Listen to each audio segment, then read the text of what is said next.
সংসদীয় আসনের সীমানা পুনর্বহালের দাবিতে ফরিদপুরের ভাঙ্গায় মহাসড়ক অবরোধ করেছে 2 ইউনিয়নের বাসিন্দারা। সোমবার সকাল থেকে মহাসড়কের ভাঙ্গা মোড় অবরোধ করেন তারা। এতে যান চলাচল ব্যাহত হচ্ছে। ফরিদপুর 4 আসন থেকে এই দুটি ইউনিয়ন সংসদীয় আসন 2-এ অন্তর্ভুক্ত করায় গেল 5 সেপ্টেম্বর থেকে নানা প্রতিবাদ কর্মসূচি পালন করছে স্থানীয়রা। এদিকে বাগেরহাটে 4টি আসন বহালের দাবিতে সকাল সন্ধ্যা হরতাল পালন করছে এলাকাবাসী। সকাল থেকে দূরপাল্লার যানবাহন ছেড়ে যায়নি, তবে দোকানপাট খোলা রয়েছে। শহরে রিকশা সহ ছোট ছোট যানবাহন চলাচল করছে। এ জেলায় আগামী 2 দিনও অর্ধবেলা হরতাল পালন হবে। ভ্যান চালক, কিশোর, শ্রমিক, সকল সাধারণ জনগণ মাঠে আছে, রাজপথে আছে। আমাদের একটাই দাবি, আলগী হামিদীকে ভাঙ্গার সাথে সংযোগ করে দেখ। যতক্ষণ আমাদের অগ্রাধিকার ফেরত না দিবে ততক্ষণ আমরা এই আন্দোলন বন্ধ করব না।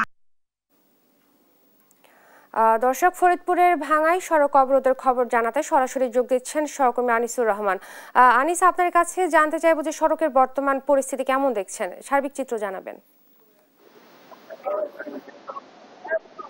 মনি, আমি এই মুহূর্তে রয়েছি ফরিদপুরের ভাঙ্গা হামিদি এলাকাতে, মহাসড়কে রয়েছি। আপনি দেখতে পাচ্ছেন এখানে কিন্তু এই মহাসড়কের 2 পাশ দিয়ে এই হামিদি এবং আলগী যে 2টি ইউনিয়ন রয়েছে, এই 2টি ইউনিয়নের স্থানীয় বাসিন্দা যারা, তারা কিন্তু সড়কের 2 পাশ দিয়ে অবরোধ করছেন।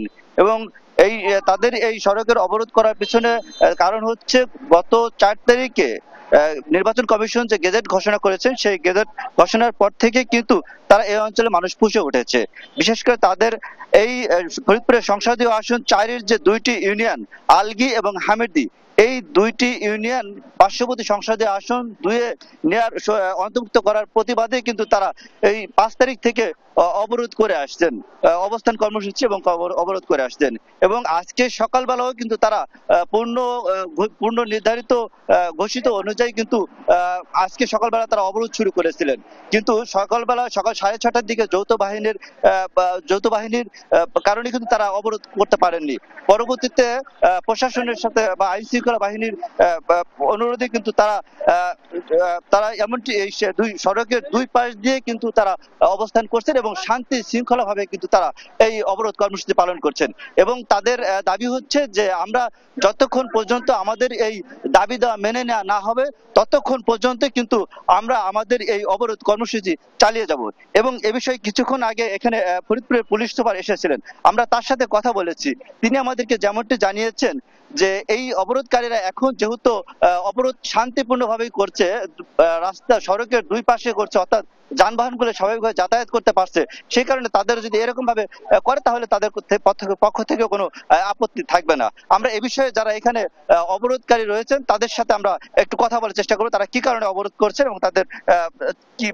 আপনারা জানেন যে আমাদের একটা ন্যায্য দাবি, আমাদের হামিদি এবং আলগী ইউনিয়ন, এই 2টি ইউনিয়নকে ফরিদপুর 4 আসন থেকে ফরিদপুর 2 আসনে সংযুক্ত করা হয়েছে।